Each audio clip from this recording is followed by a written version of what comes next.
Long live the Mozambique national resistance.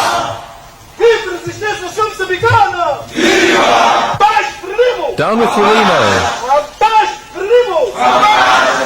Down with communism. Down with Marxism. Long live the Mozambique people.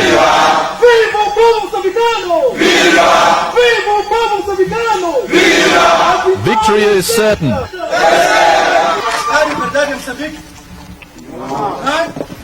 Is there liberty in Mozambique?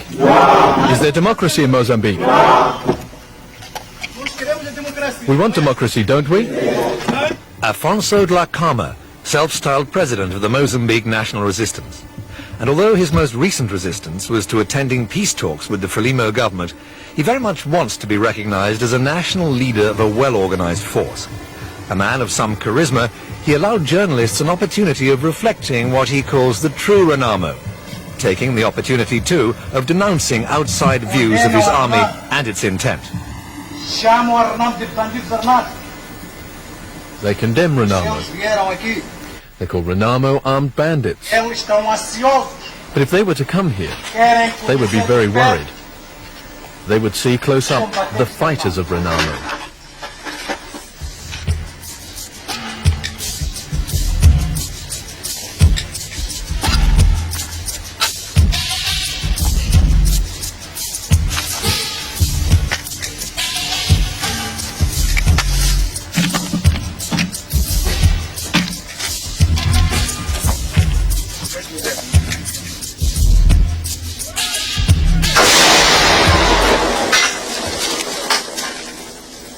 Of all their sophisticated weaponry, the explosive has been their most effective, hitting economic targets.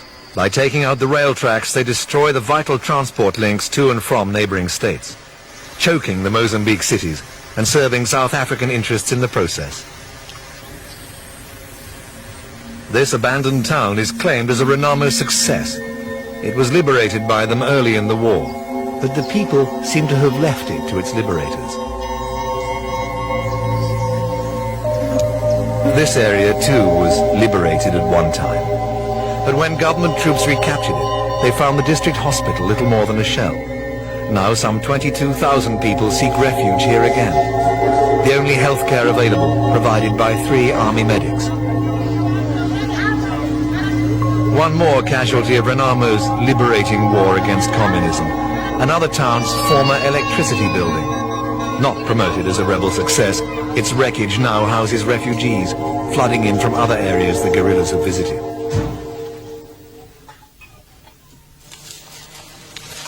But the RENAMO think that God is on their side. Their soldiers and sympathizers have all they need to eat. From north to south, they claim they're well provided for.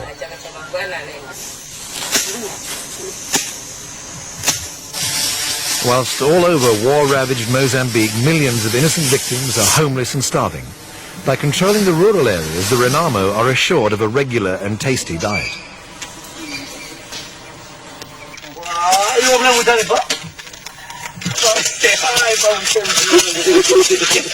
Domination of the bush also means they can move about freely.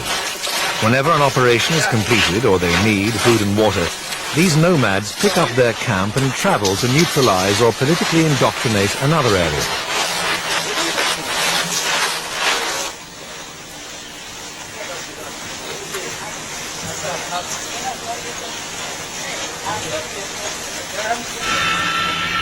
Throughout the country, the rebels have a radio network, and it's used to good effect for these moving bands. They can warn the next village that they're hungry and on their way. Millions of peasants do live under RENAMO control, but whether fear is their real master, it's hard to discover. Politically, RENAMO has played on grievances against the Frelimo government, like its policy of collective farming.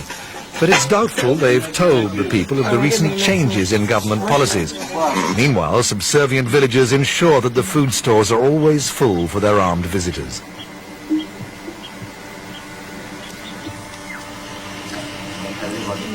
In fact, visiting journalists were shown that life in RENAMO villages for everyone can be very fulfilling.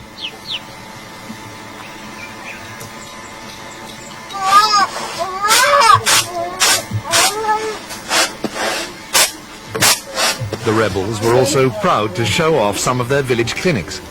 This one apparently encourages women to come in from the bush to give birth there and get antenatal help. Its other role of treating minor medical problems like the endemic sore leaves a little to be desired.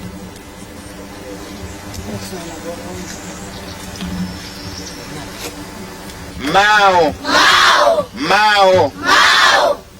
Another achievement promoted by RENAMO is little more than basic. The few schools that they do run are overcrowded and short on qualified staff. But the real education for everyone is provided at the political meetings. Led by an ideological commissar and his translator, the other fight against communism is carried to the people, along with strong denials of RENAMO's ill fame. And like all good political meetings, they even have an eloquent plant in the crowd. He abuses the Frelimo administration, accusing it of taking his brothers, his uncles and his goats. But by now, even the leaders are getting a bit bored, and they're grateful when a woman thanks them all for coming and leads them into the best part of the afternoon, the cultural aspect of Africa that no system can neutralize.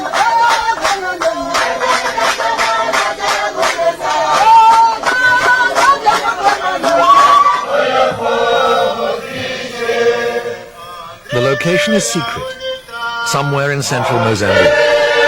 The choir, bristling with small arms, are the RENAMO, the Mozambique national resistance movement, on parade at their headquarters. Rarely seen by the outside world, the record of these South African-backed guerrillas is well recorded. Over 15 years of bitter civil conflict with the national Frelimo government, their terror tactics, torturing and destruction have provoked international condemnation. The United States has compared them with the Khmer Rouge. Britain's Margaret Thatcher has said their record of atrocities is utterly horrific. In 1980, there were 800 strong. Now there are about 15,000 serving this man.